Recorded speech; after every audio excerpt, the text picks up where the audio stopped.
Quarry நடத்துறவங்க, கல் quarry நடத்துறவங்க, மரங்களை வெட்டி வீழ்த்தியவர்கள், சாலை போடுறதுல கான்ட்ராக்ட் எடுத்தவங்க, இவங்க யாரு என்னன்னு யோசிச்சு பார்த்தீங்கன்னா மொத்தமாவே இந்த 2-3 கட்சிகளை சார்ந்தவர்களாக தான் இருக்கும்.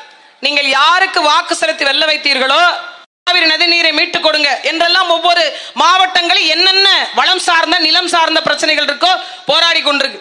இன்னொரு பக்கம் திமுக முருக பெருவிழா எடுத்து கொண்டிருக்கிறாங்க. நம்ம சின்ன பிள்ளையில ஒரு முருகன் பார்த்துருப்போம், ரொம்ப அழகா இருப்பாரு. ஆனா அவரை பார்த்தா நம்ம முருகன் மாதிரி இருக்க மாட்டார், எங்க வெளிநாட்டுல இருந்து இறக்குமதி பண்ண முருகன் மாதிரி இருப்பார். பிறகு நாம் தமிழர் கட்சிக்கு வந்த பிறகு நான் ஒரு முருகனை பார்த்தேன், என்ன நெஞ்சு வெட்டச்சு ஒரு முருகன் நிக்கிறாரு அப்படின்னு சொல்லிட்டு. இப்ப ஐயா ஸ்டாலின் ஒரு முருகனை வச்சிருக்காங்க அந்த முருக பெருவிழால.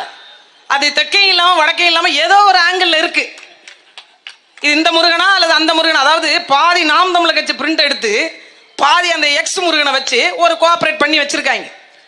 அதுல என்ன ஏன் திடீர்னு இவங்களுக்கு இப்படி ஒரு சூழல் அப்படின்னு எனக்கு முன்னால் பேசிய மரியாதைக்குரிய என்னுடைய இளவல் சரவணன் வந்து இப்படி எல்லாம் உரையாற்றிருப்பார். தம்பி, என்னைக்காச்சும் இவ்வளவு நீளமா இவ்வளவு நெடியதாளாக நம்ம முதலமைச்சர் பேசி பார்த்ததுண்டா தம்பி? எழுதி வச்சு படிச்சாலுமே அவரால் அவ்வளவு நீளமாலாம் பேச மூச்சு வாங்கும்.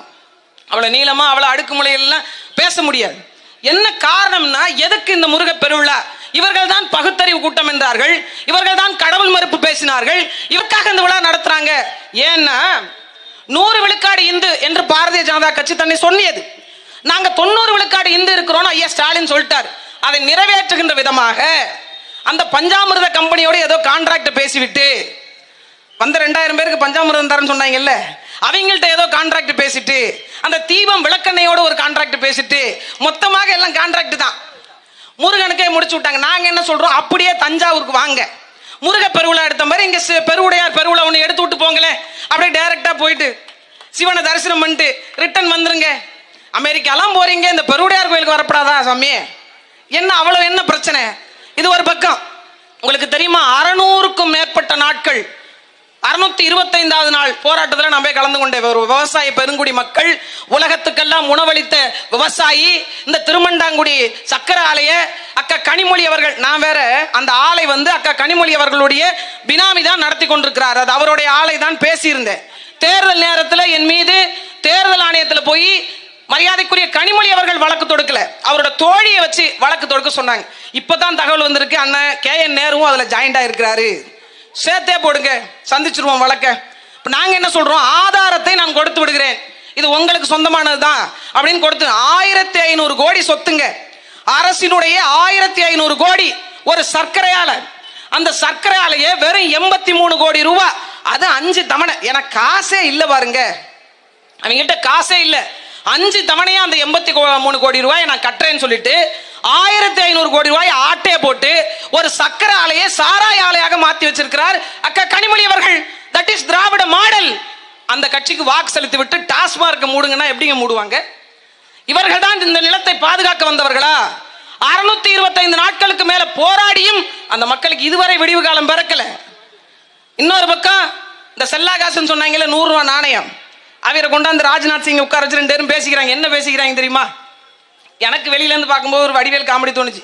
என் குடும்பத்தை அவன் கேவலமா பேசுறதும், அவன் குடும்பத்தை நான் ரொம்ப கேவலமா பேசுறதும், இதெல்லாம் எங்களுக்குள்ள ஒரு ஜகஜங்க. வெளியில அடிச்சுக்கிட்டு சாகுற மாதிரி ஒரு பிம்பம். ஆனா உள்ள பாத்தீங்கன்னா அவங்களோட குலம் கோத்திரம் எல்லாத்தையும் உட்கார்ந்து பேசி கலந்து இவ்வளவு பேசுகிற நீங்கள், இந்த காவிரி நதிநீர் உரிமை உச்ச நீதிமன்றமே தீர்ப்பு வழங்கிய போதும் நீங்கள் ஏன் தர மறுக்கிறீர்கள்? மத்திய அரசு தலையிட்டது உடனே தீர்த்து கொடுங்கள். பேசல. ஏங்க ஆசிரியர்களுக்கு சம்பளம் கொடுக்கல? எங்களுக்கு வந்து மத்திய அரசு காசு தரலீங்க. ஏங்க அரசினுடைய நிறுவனங்கள் எல்லாம் இதுவரைக்கும் கடல்ல போயிட்டு இருக்கு, எங்களுக்கு மத்திய அரசு காசு தரலீங்க என்றெல்லாம் நீங்க சொல்லுகிறீங்கல்ல. பக்கத்துல உட்கார்ந்து பேசும்போது இந்த 100 ரூபாய் சல்லா காசை வாங்குறதுக்கு 1 கோடி ரூபாயாமே. ஏன்னா 1 கோடி ரூபாய் கொடுத்தாக்கா யார் வேணாலும் நாணயம் வெளியிட்டுக்கலாமாமே. அது ஒரு ஏதோ ஒரு ஸ்கீம் இருக்குன்னு சொல்றாங்க. அது உண்மையா பொய்யான்னு தெரியலையே. அவ்வளவுதானா? இது முன்னாடியே சொல்லியிருந்தா நம்ம ஒரு 1 கோடி ரூபாய் கொடுத்து எல்லாத்தையும் வாங்கி போட்டு தலைவர் பேர்ல ஒரு நாணயத்தை திறந்துருக்கலாம்ல. 1 கோடி ரூபாய் கொடுத்தா ஒரு நாணயம் தர்றாங்களாமே. நான் கூட நினைச்சேன் இவருடைய பெருமைக்கு, இவருடைய மதிப்புக்கு, இவருடைய எழுத்துக்கு ஏதோ கொடுத்துருப்பாங்க. அதையும் காசு கொடுத்தா வாங்கியிருக்காங்க. என்ன அவருடைய புகழுக்கு ஒரு 100 கோடி ரூபாய் கொடுத்துருக்கலாம். அவங்கள்ட்ட இருக்க பணத்துக்கு வெறும் 1 கோடி கொடுத்து ஒரு 100 ரூபாய் நாணயத்தை வெளியிட்டு அதுல பலதரப்பட்ட உடன்பாடுகளை எட்டி 2 பேரும் பேச்சுவார்த்தை நடத்தி ஒரு அண்டர்ஸ்டாண்டிங் வந்திருக்காங்க. தமிழ்நாடை எந்த அளவுக்கு விற்பனை செய்யலாம், செய்யலாம் என்கின்ற ஒரு அண்டர்ஸ்டாண்டிங். இங்க பெண்களுக்கு பாதுகாப்பு இல்ல, விவசாயிகளுக்கு பாதுகாப்பு இல்ல, வளங்களுக்கு பாதுகாப்பு இல்ல, நிலங்களுக்கு பாதுகாப்பு இல்ல. இன்றைய தினம் இலங்கை கடற்படையால நாகப்பட்டினத்தை சேர்ந்த கடலோர மக்கள் 11 பேர் இன்னைக்கு பிடிபட்டு இருக்கிறாங்க. ஒரு வாரத்துக்கு முன்னாடி 12 பேர், அதுக்கு ஒரு வாரத்துக்கு முன்னாடி 15 பேர். மொத்த தமிழ்நாட்டு கடலோர மக்கள் மீனவர்களையும் கொண்டு போய் இலங்கையிலேயே அடைச்சு வச்சுட்டீங்கன்னா வேலை முடிஞ்சிடும். போராட வேண்டிய வேலையே இருக்காது. பாருங்க, ஒவ்வொரு முறையும் இவங்க பிடிப்பாங்க, இவர் கடிதம் எழுதுவார். அவங்க பிடிப்பாங்க, இவர் கடிதம் எழுதுவார். அவங்க பிடிப்பாங்க, இவர் கடிதம் எழுதுவார். இந்த உத்தியோகத்தை எங்கள்கிட்ட கொடுத்துட்டு நீங்க மீன் பிடிக்க போங்க. ஒரு 2 நாள் கடல் மத்தல்ல ஒரு ஓரமா போட்டு அந்த கரை ஓரம் நின்று பாருங்க, அப்ப தெரியும் எங்களோட வலி என்ன, வருத்தம் என்ன. அப்படி இன்னொரு பக்கம் எங்க பார்த்தாலும், நீங்க எங்க திறந்தாலும் சரி, கொல்கத்தால ஒரு சம்பவம் நடந்து, அதை தாண்டிய பிரச்சனைகளும் சம்பவங்களும் இங்க தமிழ்நாட்டில் நடந்து கொண்டே இருக்கு. இங்க தஞ்சை மாவட்டத்தில் பாப்பாநாடுல ஒரு பிள்ளையை பாலியல் வன்கொடுமைக்கு, கூட்டு பாலியல் வன்கொடுமைக்கு ஆளாக்குனாங்க. என் ஊரின் பக்கத்து ஊர் வடக்கு பொய்கை நல்லூர், அந்த ஊர்ல வீட்டுல படுத்திருந்த அம்மா, வீட்டுல தூங்கிட்டு இருந்த அம்மா, தன் பிள்ளையோட, கணவர் இல்ல, பிள்ளையோட தூங்கிட்டு இருந்த ஒரு அம்மாவை அந்த பிள்ளைய வல்லுறவுக்கு ஈடுபடுத்த உள்ள புகுந்து அந்த பிள்ளை தன் பிள்ளையை காப்பாற்றி விடுவதற்காக அந்த தாய் தன்னையே இழந்துட்டு ஒண்ணுமே இல்லாம இன்னைக்கு மூச்சு பேச்சு இல்லாம இன்று வரை கிடக்கிறார். இதுவரைக்கும் ஒரு நடவடிக்கை இல்லை. இதெல்லாம் பார்த்து கடந்து போயிட்டே இருக்கிறோம். அப்படின்னா நாம் என்ன மாதிரியான மக்கள் என்பதை நீங்கள் புரிந்து கொள்ளுங்க. இந்த நிலத்தின் மீதான பெருமை என்ன தெரியுமா? இந்த சோழ புலிக்கொடி 1000 ஆண்டுகளுக்கு பிறகு இந்த மண்ணில் பறக்கிறது என்றால் தமிழன் அவளுடைய மாண்புக்கு சொந்தக்காரன், அவனுடைய அறம்தான் இது நாள் வரை இதை பறக்க விட்டு வைத்திருக்கிறது. அந்த அறத்தின்பால் வளர்ந்த மக்கள் நாம். ஆனா எல்லாவற்றையும் கடந்து போக, சகித்து போக தொடங்கிட்டோம். ஏன் என்று கேட்ப நமக்கு நாதி இல்லை. ஏன் இத்தனை கோடி தமிழ் மக்கள்ல ஒரு தமிழன் கூட இந்த தமிழ்நாட்டை ஆளுவதற்கு திராணி இல்லாம போயிட்டான்.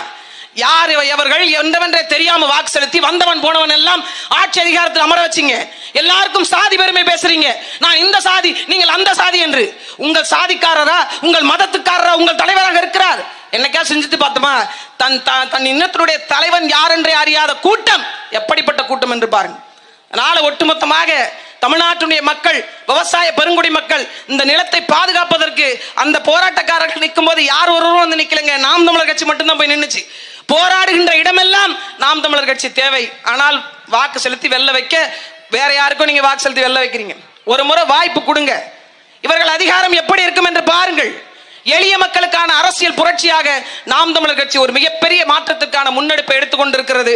வருகின்ற தேர்தலிலாவது உங்கள் அடுத்த தலைமுறை பிள்ளைகளுக்கான காற்றை, நல்ல காற்றை சுவாசிக்க, நல்ல நிலத்தில் வாழ, நல்ல விவசாய பொருட்களை உண்ண ஒரு வாய்ப்பு கொடுங்கள். நாம் தமிழர் கட்சிக்கு வாக்கு செலுத்துங்கள், வலிமை தாருங்கள். நன்றி, வணக்கம். நாம் தமிழர்.